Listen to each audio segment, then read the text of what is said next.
জয় গুরু। পরম প্রেমময় শ্রী শ্রী ঠাকুরের শ্রীচরণে আমার শতকোটি কোটি প্রণাম। ঠাকুর পরিবারের শ্রীচরণে আমার শতকোটি কোটি প্রণাম। সকল ইষ্টপ্রাণ দাদা ও ভক্তিমতী মায়েদের আমার আনন্দিত জয় গুরু। আজকে এই পবিত্র শ্রাবণ মাসের তৃতীয় দিনে আমি বলবো শ্রী শ্রী ঠাকুরের কাঁঠাল বীজের চপ খাওয়ার ঘটনা। জগৎজননী বড়মা ছিলেন মা লক্ষ্মী স্বরূপিণী। তার ভুবন ভরানো হাসি কথাবার্তা মানুষকে উদ্দীপ্ত করে তুলত। বড়মার সমগ্র জীবনটাই ছিল শ্রী শ্রী ঠাকুরকে কেন্দ্র করে। ঠাকুরের সর্বকাজে সর্ববিষয়ের সঙ্গে ওতপ্রোতভাবে জড়িত। শ্রী শ্রী ঠাকুরের দৈনন্দিন জীবনের প্রতিটা চলনের দিকে তার তীব্র নজর ছিল।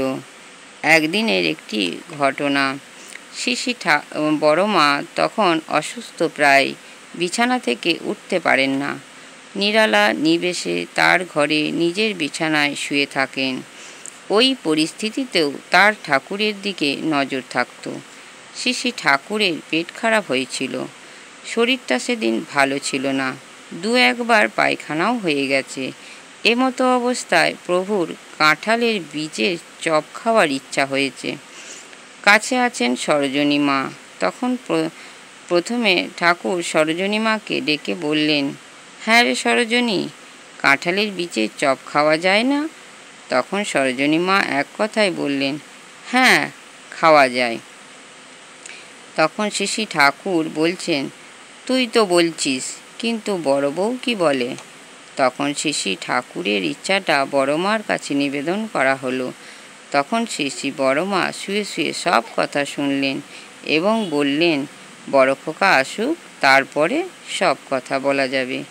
যথাসময়ে শ্রী শ্রী বরদা এসে শ্রী শ্রী ঠাকুরকে প্রণাম নিবেদন করলেন এবং শ্রী শ্রী ঠাকুর তখন কাঁঠালের বীজের চপ খাওয়ার ইচ্ছের কথা বলায় শ্রী শ্রী বরদা বললেন, মাকে জিজ্ঞাসা করে দেখি তিনি কি বলেন। তখন শ্রী শ্রী বরদা গিয়ে ঠাকুরের এই চপ খাওয়ার কথাটা বড়মাকে জানালেন।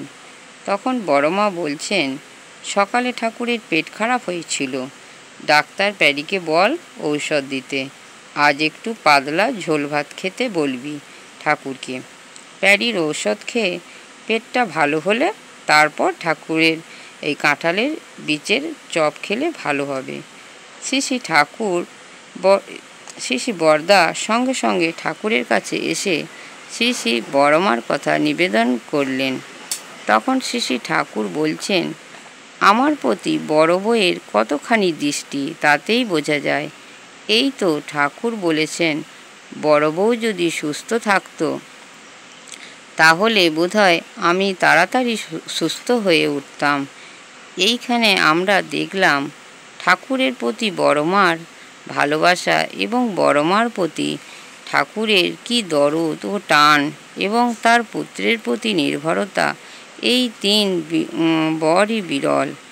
এমন দৃশ্য দেখা যায় না। বড়মার সহজ সরল বুদ্ধি দেখে ঠাকুর অবাক হয়ে যেতেন। এই ছিল আমাদের জগৎজননী শ্রী শ্রী বড়মা। ভিডিওটি ভালো লাগলে একটি সাবস্ক্রাইব, লাইক, কমেন্ট ও শেয়ার করে আমাকে পরের ভিডিওটি করতে উৎসাহিত করবেন। আর যারা যারা আমার চ্যানেলটি সাবস্ক্রাইব করেছেন তাদেরকে অসংখ্য ধন্যবাদ। তাদের জীবন যেন সুখময় হয়ে উঠুক। পরম পিতার কাছে আমার প্রার্থনা, সবাই ভালো থাকবেন, সুস্থ থাকবেন ও আনন্দে থাকবেন। জয় গুরু।